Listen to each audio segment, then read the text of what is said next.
juízes brasileiros, dizer que o gabinete do Paulo Pimenta é uma fonte de informação vamos dizer que é quase uma contra-espionagem dessa política. Quer dizer, então, o projeto Pontes, o telegrama revelado pelo Wikileaks, que foi mandado da Embaixada Brasileira para o Washington, revelando esse projeto, com a presença do Sérgio Moro, mas ele desdobra também um processo que eu vivi anterior à Lava Jato, que o Sérgio Moro recebe um ofício da Embaixada Americana e cria uma empresa falsa e permite à Polícia Federal atuar em conjunto com o FBI. E eu trago esses documentos, o que demonstra essa ligação já não mais teórica e não mais com o telegrama da Wikileaks, mas um caso concreto anterior à Lava Jato, que ele trabalhou em conjunto, ilegalmente, com a Embaixada Americana, e daí desdobra no que nós vivemos por dentro da Operação Lava Jato. Desde a fase 1, das torturas realizadas aos presos, né? Os problemas vividos pelos advogados que visitavam o Lula, entre os quais o próprio Adir teve que ter um mandado de segurança para obter autorização de entrada. Quanto esse momento que nós vivemos ali, os 4, no habeas corpus, na tentativa de soltura do Lula, né, nesse momento que eu acho que foi mais importante até do que obter a autorização de soltura do Lula, que poderia ter ocorrido se não fossem as entranhas das ilegalidades reveladas, mas nós demonstramos que o judiciário não pensa todo igual, que o judiciário não é integralmente a Lava Jato, né? E demonstro essas fissuras que ocorreram no Supremo Tribunal Federal, a ida e vinda do Supremo em relação à presunção de inocência, as denúncias e as discussões dos ministros do Supremo e as relações familiares e religiosas dos lavajatistas. Esse é o resumo muito breve do livro, mas que vocês 3 são personagens porque estiveram na frente de batalha dessa resistência. Você está sem áudio. Muito boa abertura, Fernando, do livro que é a Geopolítica da Intervenção. E quero já passar para os comentários do deputado Paulo Pimenta, essa voz forte e crítica e que ajudou a desvendar essa armação que aconteceu no Brasil. Paulo. Boa noite, Paulo Teixeira. Boa noite, Vadir Damus. Prazer muito grande poder estar aqui com vocês. E um abraço muito especial ao doutor Fernando Fernandes, esse grande amigo, esse grande advogado, e que agora cumpre uma tarefa extraordinária ao Brasil e ao mundo, de forma didática, organizada através de um livro, eu diria assim, um outro lado da Lava Jato, né? Lava Jato, entre outras coisas, talvez tenha sido uma experiência que nós vamos ter que estudar em determinado momento, uma experiência única de blindagem da mídia, né? A maneira como, durante muito tempo, não existiu no Brasil qualquer análise crítica, qualquer questionamento acerca dos métodos, da conduta, né? Dos procedimentos. A mídia foi uma grande também parceira dessa história da Lava Jato. E o doutor Fernando Fernandes, então, ele possibilita que a gente conheça elementos que permitem que as pessoas comecem a compreender o outro lado da Lava Jato, os reais interesses da Lava Jato. Eu quero dizer para vocês, doutor Fernando, que sempre que eu falo sobre o momento político que a gente vive no Brasil, eu costumo dizer para as pessoas que duas coisas. Hoje, por exemplo, ninguém mais tem dúvida sobre a participação dos americanos no golpe de 64, né? A Operação Condor, né? A maneira como um processo que não ocorreu em um país. Nós até temos particularidades, né? Como é que a ditadura foi na Argentina, foi no Chile, foi no Paraguai, foi no Uruguai, mas a maneira como os Estados Unidos procederam no sentido de, em meio ao processo de Guerra Fria, pós-Segunda Guerra Mundial, controlar a América Latina como um todo, especialmente a América do Sul, que eles costumavam chamar do quintal, né? Do quintal dos Estados Unidos. E se a gente tentar entender o golpe no Brasil sem olhar para o mundo, sem olhar para essa geopolítica, nós não vamos entender. É como querer entender a floresta olhando para uma árvore, né? Basta ver se nós tirássemos uma foto em 2009 da América do Sul.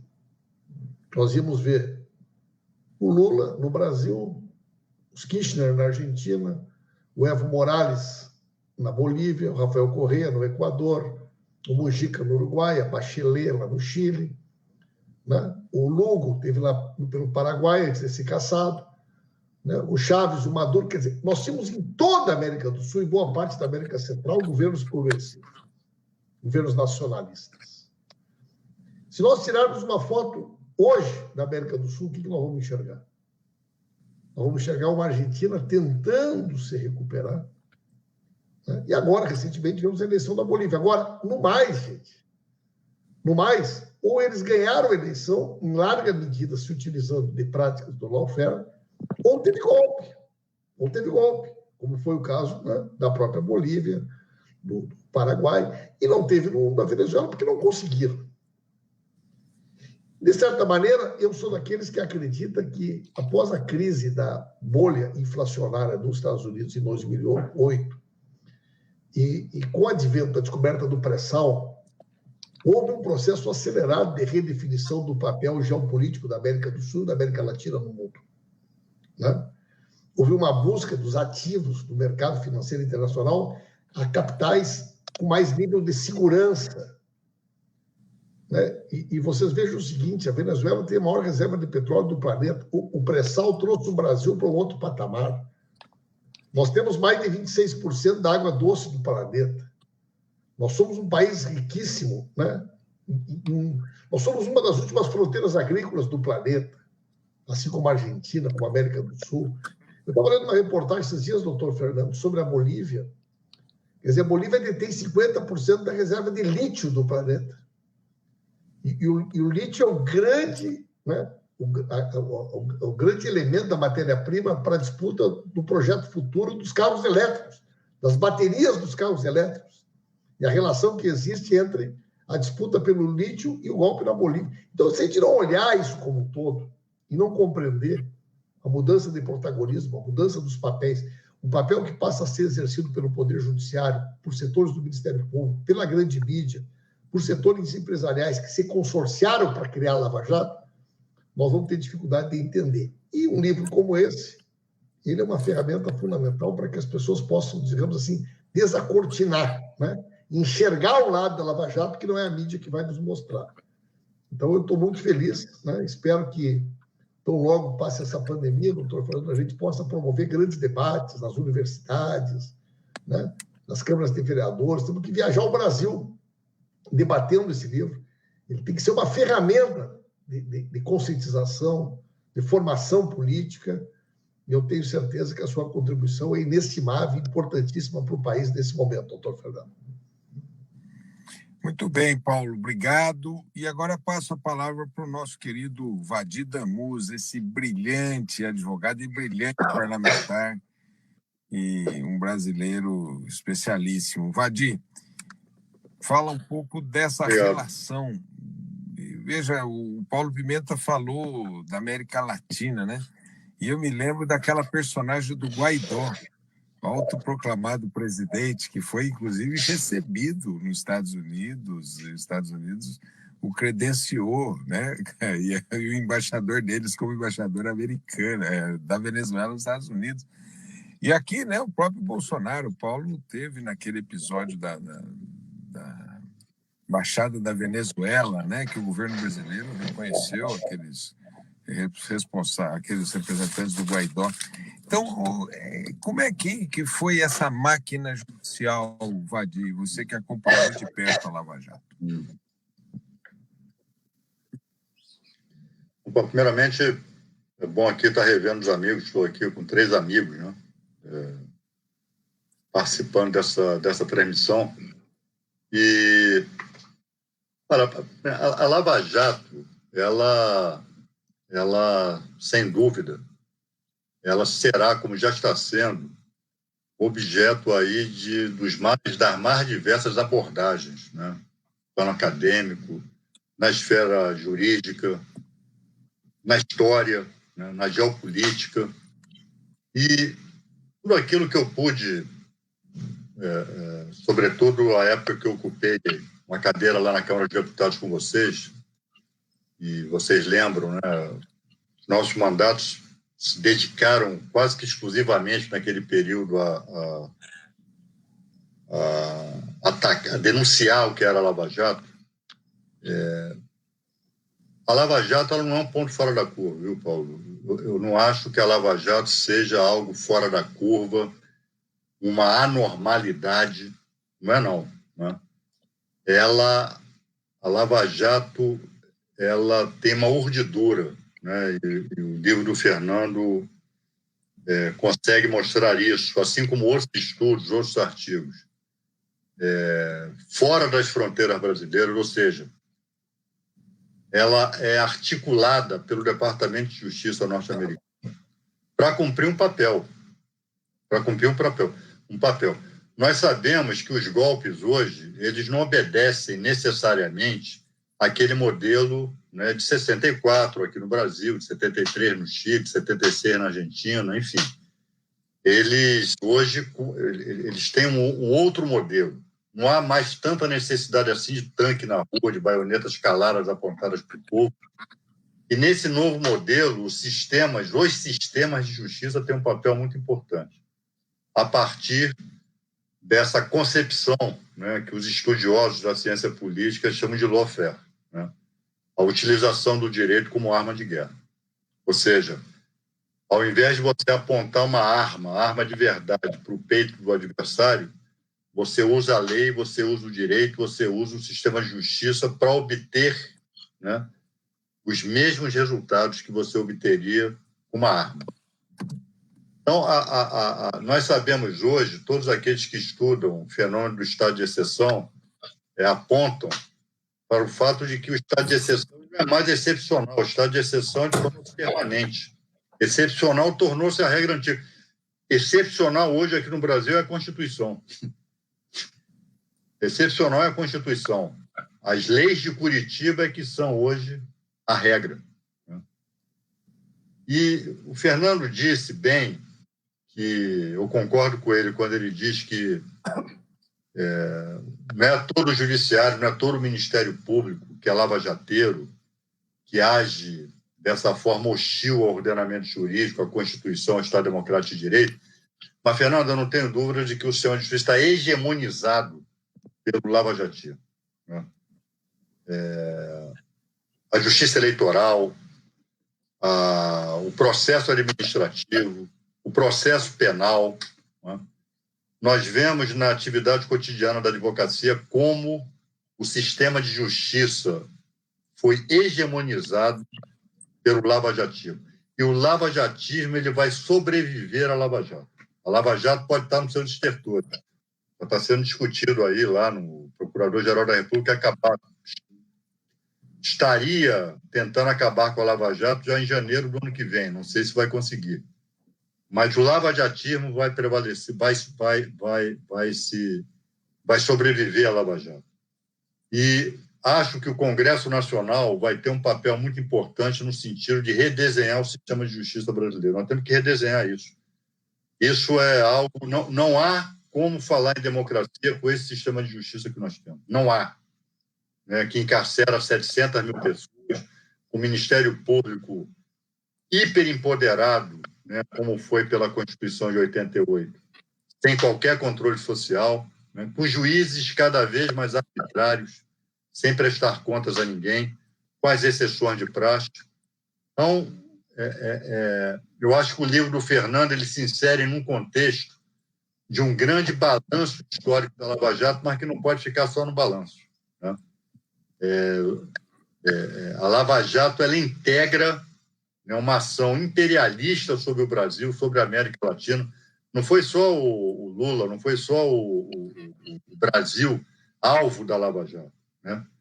Lá o presidente do Equador, o ex-presidente do Equador, Correia, foi alvo direto. A Lava Jato tentou, como eu estou fechando aqui a minha fala, antes do julgamento no TRF4, eu fui a Portugal e a França, exatamente para denunciar o que estava acontecendo aqui com o presidente Lula, um pouco antes da prisão dele, um pouco antes do julgamento do TRF4. E lá em Portugal, o pessoal disse, olha, os procuradores da Lava Jato vêm aqui quase que toda semana.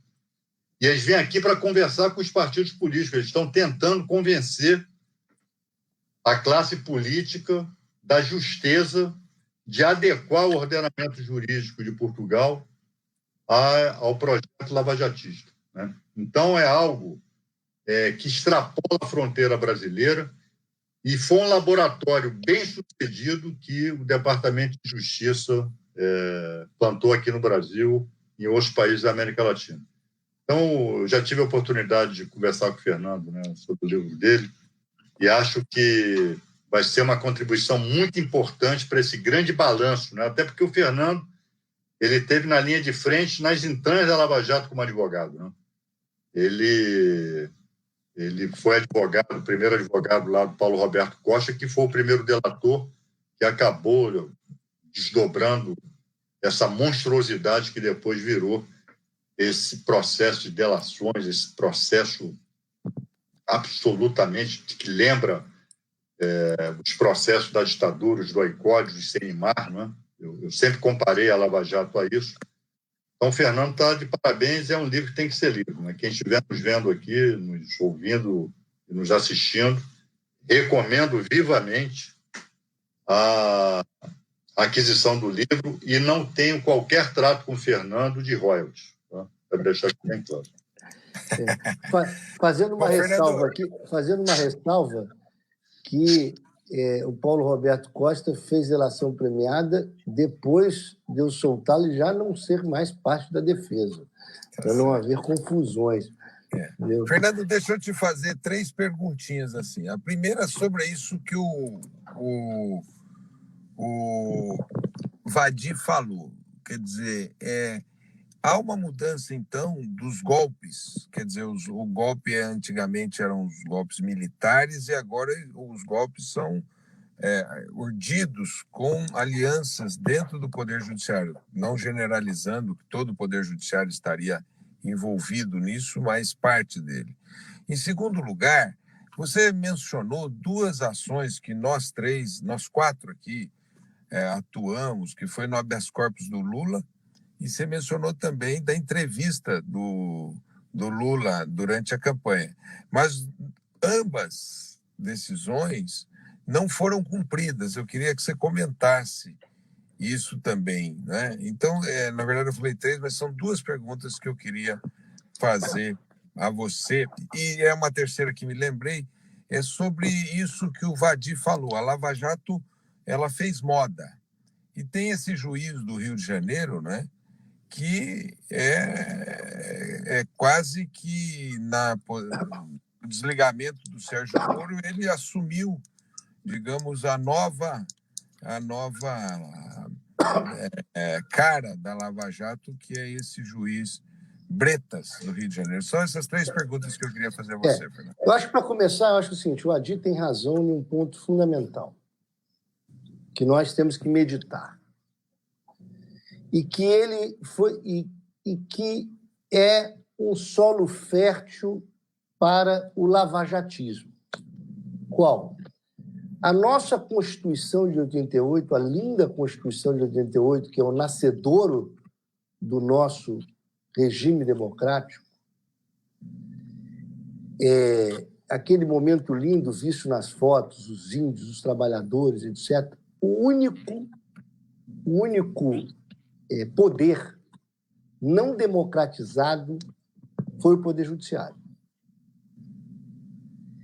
E o Ministério Público, que é reformulado e nasce e renasce ali, o Sepúlveda pertence, quando acaba o Sepúlveda, que era procurador-geral e foi articulador das garantias do Ministério Público da Constituinte, diz o seguinte: presidente, não sou golbery, mas criei um monstro, comparando o Ministério Público ao SNI.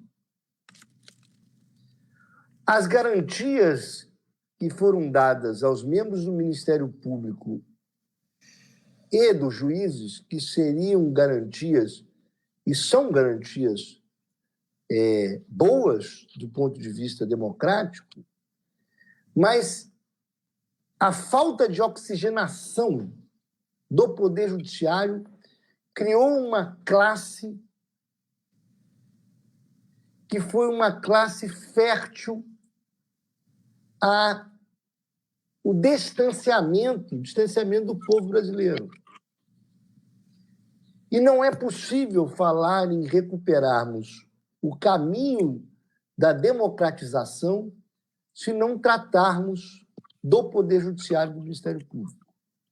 O Gilmar Mendes, que acho que em determinado ponto faz o que o Marco Aurélio de Mello fez no Supremo, quando disse: presidente, se arrependimento matasse, eu seria um homem morto.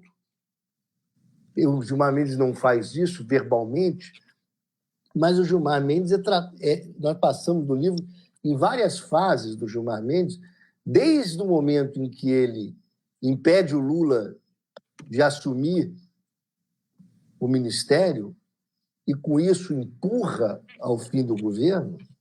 Mas o Gilmar Mendes percebe este erro e passa a ser um dos maiores denunciadores da Lava Jato, mostrando que o Ministério Público criou um estamento. O Ministério Público de Curitiba é um partido político. Esse é o fato. E quase assumiu uma verba bilionária advinda da Petrobras, feita num acordo que o Ministério Público de Curitiba auxiliou o Ministério Público americano. Então, nós precisamos cuidar da democratização do Poder Judiciário e do Ministério Público. Em todas as fases, desde como são feitos os concursos públicos, certo? Como eu ingresso pelo 5º Constitucional, que é importante, mas as políticas internas do STJ para se virar ministro, nós precisamos cuidar do Judiciário e cuidar do Ministério Público, que era para ser um órgão de democracia, mas que o sistema judiciário brasileiro, como disse o Adi, virou uma máquina de encarceramento. E o seguinte, essa máquina, ela decorre... Eu tive um livro anterior chamado Poder e Saber, Campo Ideologia, Campo Jurídico de Ideologia, em que eu trato da formação dos advogados, como que o Francisco Campos, que nós conhecemos ele como ministro da Justiça do Estado Novo, como ele produziu a reforma universitária que tornou o direito absolutamente técnico. Nós temos que voltar a este tema e tratar do Poder Judiciário para voltar à democracia. Esse livro, quando expõe essas entranhas, demonstram essa lesão ao sistema democrático que o Poder Judiciário realmente, na sua maioria,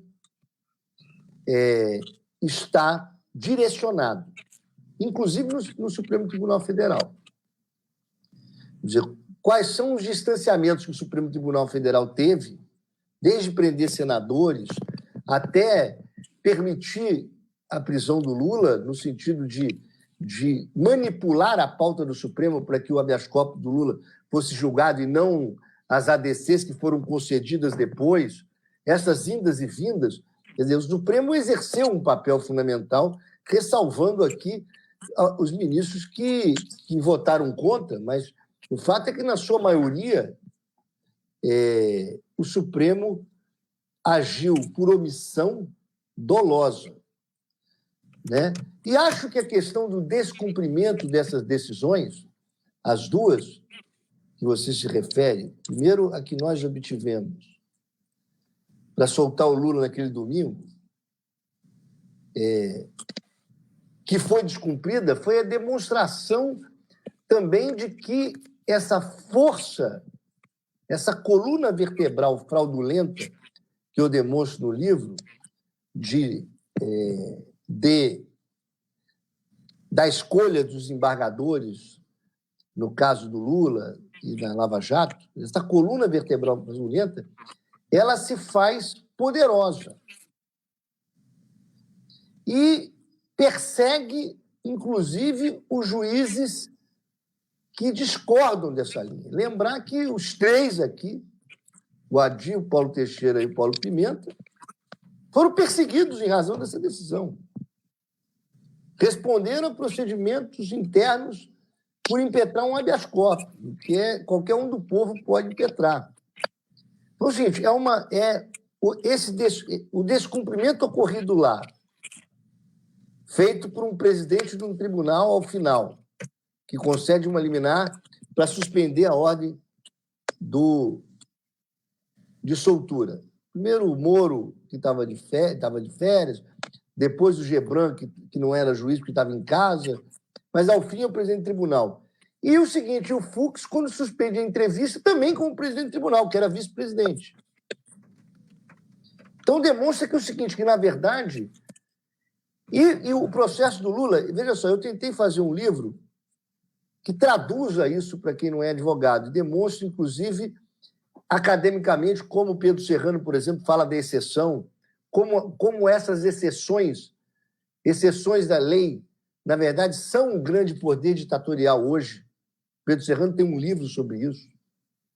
Quer dizer, traduzir isso para o público comum para que a gente espalhe os instrumentos necessários a compreender o grande mecanismo, utilizando a ficção que eles fizeram, o grande mecanismo que se utilizou do Poder Judiciário para causar essa lesão, né?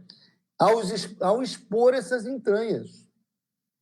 Entranhas que, quando eu entro na questão familiar, entranhas, o Adir e Paulo Pimenta, que demonstra que nas relações familiares nós temos ministros casados com desembargadora, procuradores casados com procuradoras, ministros do Supremo, do STJ, que é relator do caso, que tem filho desembargador e filho juiz, conhecido como um Sérgio Moro do Paraná. Como essas entranhas vão. Há um professor chamado Fernando Fontainha que diz que o judiciário é formado de uma oligarquia decadente. Nós precisamos voltar os olhos ao judiciário brasileiro, ao Ministério Público. Isso não para causar impunidade ou para enfrentar o Poder Judiciário, mas porque nós precisamos fazer com que a Constituição de 88 seja realmente absorvida. E ela não será absorvida enquanto nós não democratizarmos o Poder Judiciário. Mas, como eu vim aqui para debater com os três, eu termino uma intervenção nesse momento para escutar vocês um pouco. Paulo Pimenta, eu queria fazer uma pergunta para você sobre a Lava Jato. Ela serviu a dar um golpe, mas também teve aspectos importantes de um projeto de poder, não é?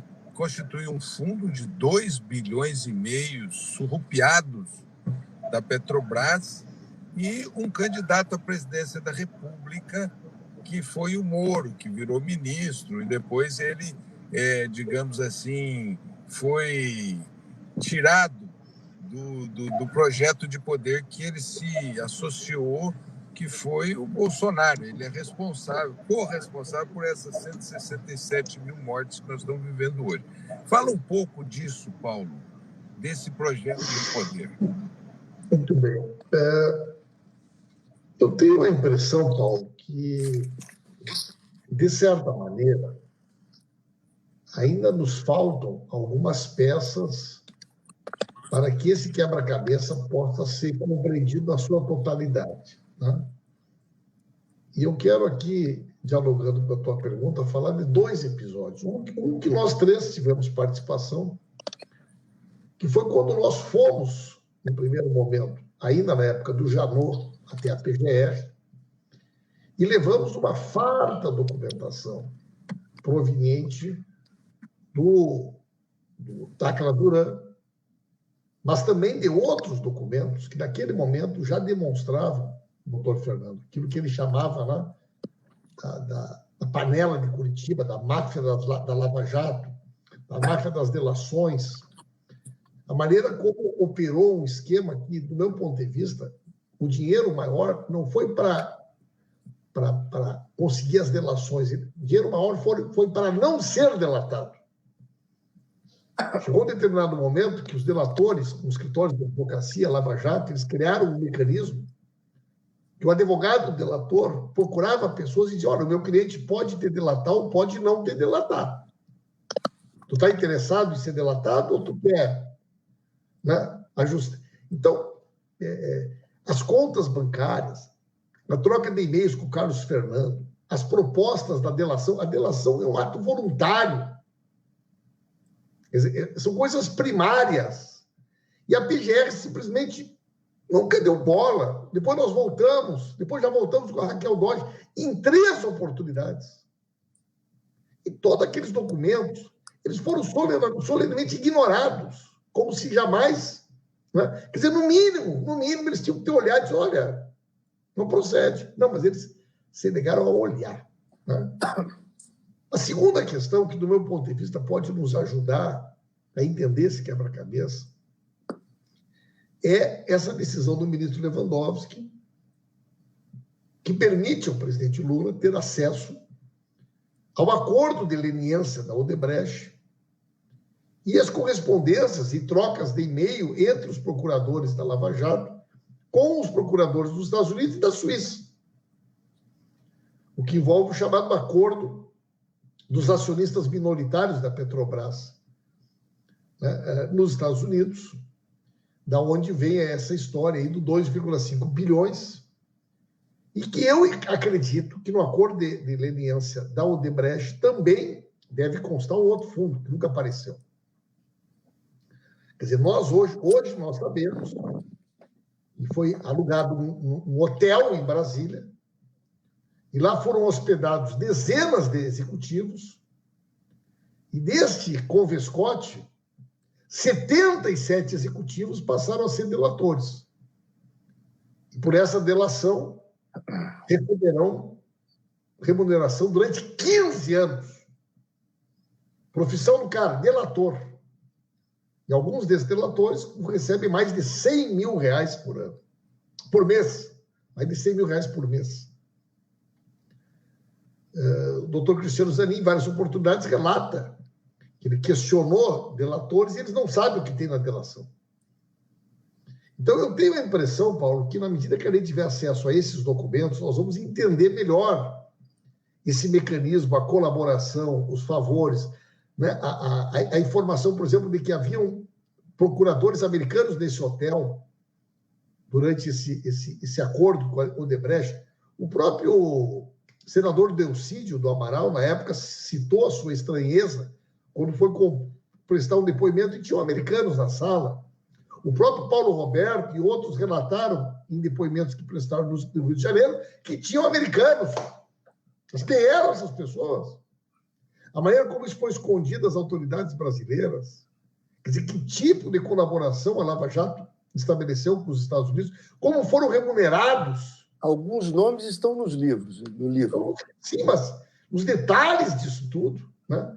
Porque o Bob Fernandes, ele tem uma história que ele fala que é muito interessante, que na época do Fernando Henrique Cardoso, delegados de polícia recebiam do DEA.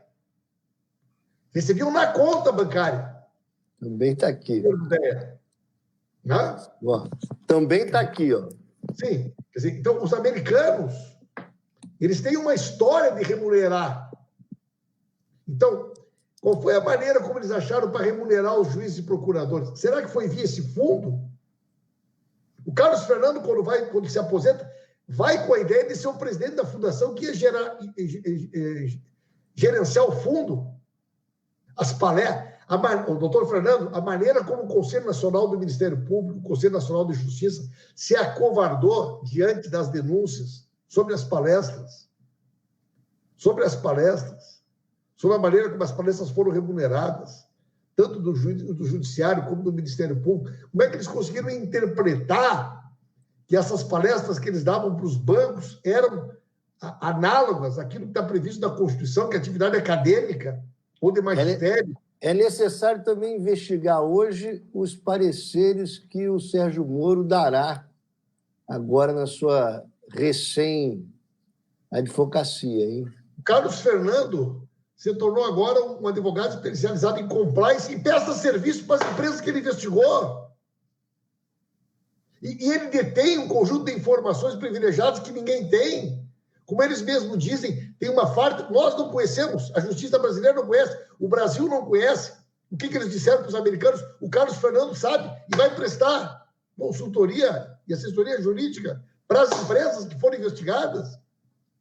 Quer dizer, não é possível um negócio desse. Então, Paulo, eu acho que tudo isso mostra o projeto de poder envolvido, que acabou levando o Sérgio Moro a virar ministro da Justiça, né? Num projeto de ir para o Supremo Tribunal Federal, ou talvez virar presidente da República, e um projeto de enriquecimento, porque esse negócio envolveu dinheiro também, muito dinheiro.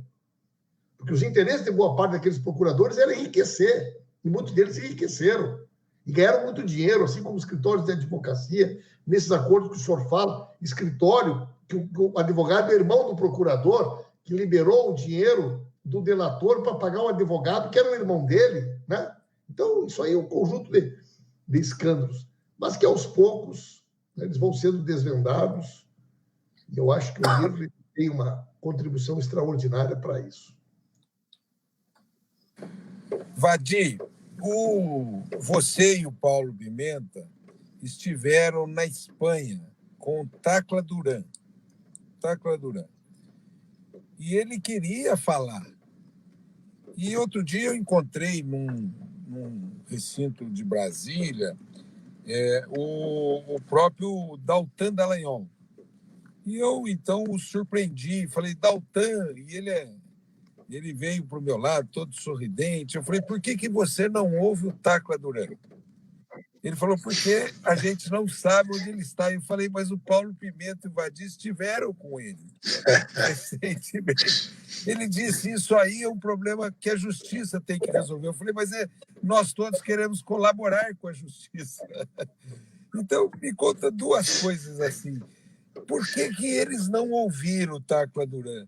E a segunda coisa, Vadi, depois de tudo isso, eles tiraram os direitos políticos do Lula para tirar o Lula da presidência. Como é que vão ficar essas condenações do Lula no Supremo?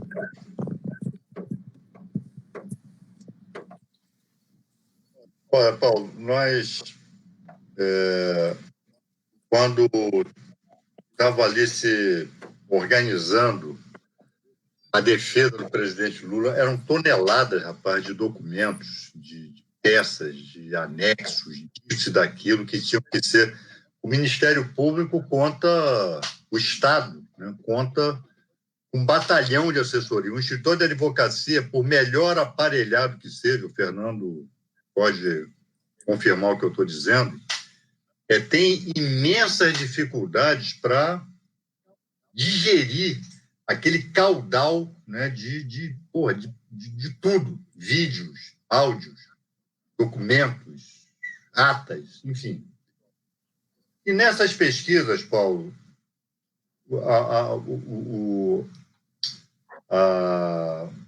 o escritório lá do Dr. Roberto Teixeira, do Cristiano Zanin, né, da Valesca, contratou assessoria, né, para, inclusive, fazer pesquisas na internet profunda, a Deep Web. E na Deep Web se descobriu Tacla Duran. Tacla Duran estava escrevendo um livro, né, que era a defesa dele. E aí nós fomos atrás. Eu acho que nem por Pimenta, eu acho que eu porque agora que eu estou me lembrando disso, isso é uma coisa que está apagada da minha memória. Como é que nós chegamos ao Tacla Duran? Nós chegamos a partir daí.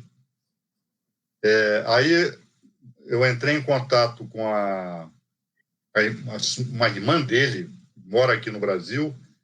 Ela, com muita relutância, né, me deu o telefone dele, né, e fizemos contato com ele. Enfim, o resto, né, eu e Pimenta fomos à Espanha, né, onde ele estava. Ele tem dupla nacionalidade. Ele não é foragido do Brasil na Espanha, ele tem dupla nacionalidade.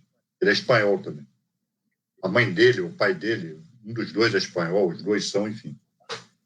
E o Tacla Duran, ele teve, como advogado, ele é advogado, né? Era advogado na Odebrecht, teve uma participação nesse episódio e conhece detalhes dessas operações da Odebrecht. E ele passou uma série de coisas para mim e para o Paulo.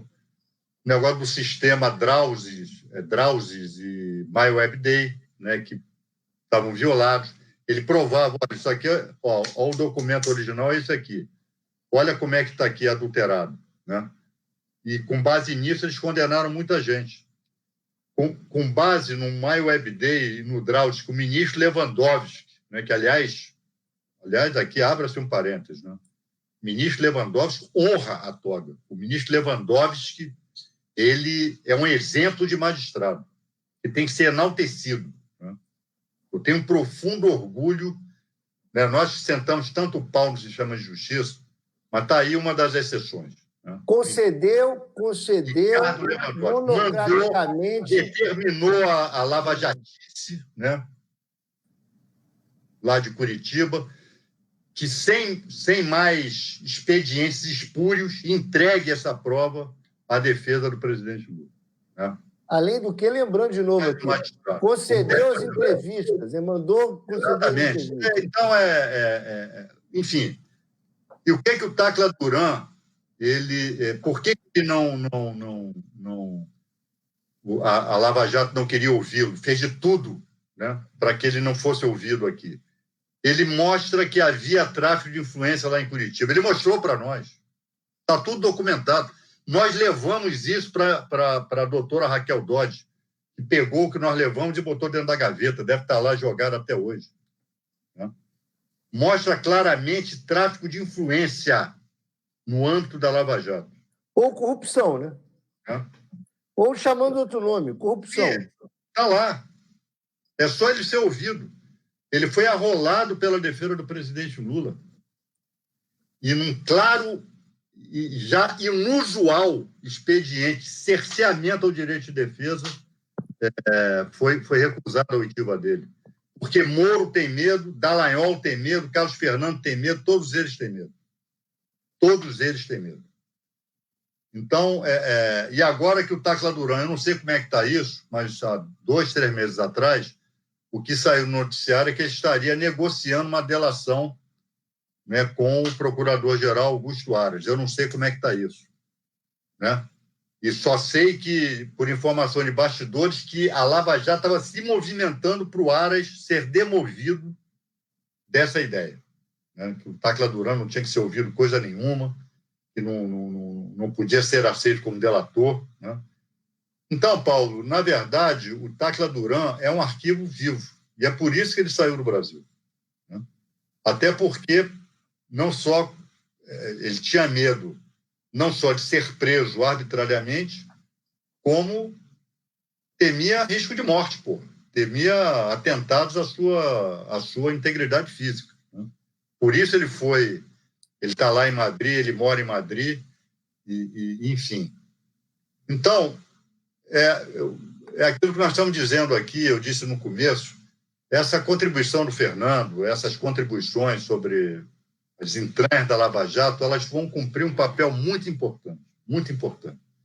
Quando essa história for toda ela contada, quando as peças se encaixarem, né, nós vamos ver a monstruosidade que significou esse gesto de geopolítica norte-americana que se chama Operação Lava Jato. E muita gente vai sair mal dessa fila. Do Ministério Público, do Poder Judiciário, do Supremo Tribunal Federal, né? Muita gente vai sair mal nessa fila. Vai sair como traidora do povo brasileiro. Vão sair como tendo praticado crimes de lesa pátria. Vadir, eu faço das suas palavras as minhas em relação ao ministro Ricardo Lewandowski. Ele foi um gigante nesse processo todo e está sendo um gigante nesse processo todo. Então, nós vamos partir para a conclusão com a fala final do nosso autor do livro Geopolítica da Intervenção. Eu também não tenho nenhum direito autoral nele, mas recomendo a todas e todos que leiam e que agradecer imensamente a participação desses dois gigantes, esse grande deputado que é Paulo Pimenta e esse grande deputado e advogado que é Vadir Damus, que espero que volte logo para o Congresso Nacional, como disse o Fernando Fernandes no início. Então, para as suas conclusões, Fernando, passo a palavra a você. Olha, queria dizer que estar com vocês é um prazer enorme. Evidente que, além de estarmos aqui na internet, sempre é melhor estarmos no churrasco do gaúcho Paulo Pimenta, que é um exímio preparador de costela, um sujeito de uma habilidade enorme. Mas nós vivemos aí momentos difíceis e fazer um testemunho que vocês três tiveram. Lógico que tivemos inúmeros outros deputados do PT e vários outros deputados de outros partidos que contribuíram com essa resistência que vocês foram guerreiros, mas os três foram extremamente importantes, simbólicos, e tiveram uma coragem fora da curva, porque a opção de não só da tribuna do parlamento realizar as denúncias de resistência, inclusive o Paulo Teixeira tem uma cena engraçada e maravilhosa quando ele estava mordendo um boneco, né? E o Paulo, você vê que o Paulo é um gentleman, ele consegue até falar com o Delanhol, né? É um gentleman. Mas é o seguinte, os três foram corajosos em impetrar o habeas corpus para soltar o Lula, foram precisos naquela reclamação para o Lula poder dar entrevista, fora esses momentos todos de resistência no impeachment da Dilma. Quer dizer, o livro ele traz inúmeras questões da América Latina, que o Paulo falou, sobre a intervenção americana na América Latina inteira, a questão macro da história que desemboca na Lava Jato, as fissuras do Supremo Tribunal Federal, da nossa democracia, mas é especialmente especial discutir esse livro com 3 personagens no livro, que é Paulo Pimenta, Paulo Teixeira e o Vadir Damus. Eu queria dizer, eu dou parabéns a vocês e tive a oportunidade não só de escrever o livro e relatar isso com detalhes que as pessoas devem ler, mas a oportunidade de ombrear com vocês esses momentos da batalha, pelo menos no judiciário. Vocês batalharam também no parlamento, mas contribuir nessa batalha no judiciário. Eu queria dizer o seguinte, o livro traz detalhes das torturas sofridas por presos na Lava Jato, quer dizer, com parecer do Ministério Público, quer dizer, uma série de detalhes, mas debater isso com vocês três, que são personagens, não só do livro, mas personagens hoje da história do país, é uma honra. Obrigado pelo convite. Eu tive a oportunidade de debater com a Adi e obrigado, muito agradecido por estar aqui com 3 amigos e 3 gigantes deputados brasileiros. Obrigado, Fernando Fernandes, e aconselho, e eu mesmo revelo que ainda não li, e aconselho a todos e todas, e eu mesmo fazê-lo, lerem esse livro do Fernando Fernandes. Passo a você, Paulo, para a sua conclusão, e Vadir para a conclusão. Eu também, cara. Eu confesso que nos últimos 20 dias aí eu passei completamente mergulhado aí na campanha, né? Eu sou presidente do PT do Rio Grande do Sul e até falei para o doutor Fernando, né? Eu acho que a gente tem que fazer, doutor Fernando, além desse debate hoje, outras lives entre nós 4, assim, para pegar temas específicos para quase que uma coisa didática mesmo, entendeu? Convite aceito. Acho que esse livro é um livro que tem que ser muito trabalhado nas faculdades de direito, né? As pessoas entenderem esse mecanismo, porque é quase uma ferramenta de formação política, né?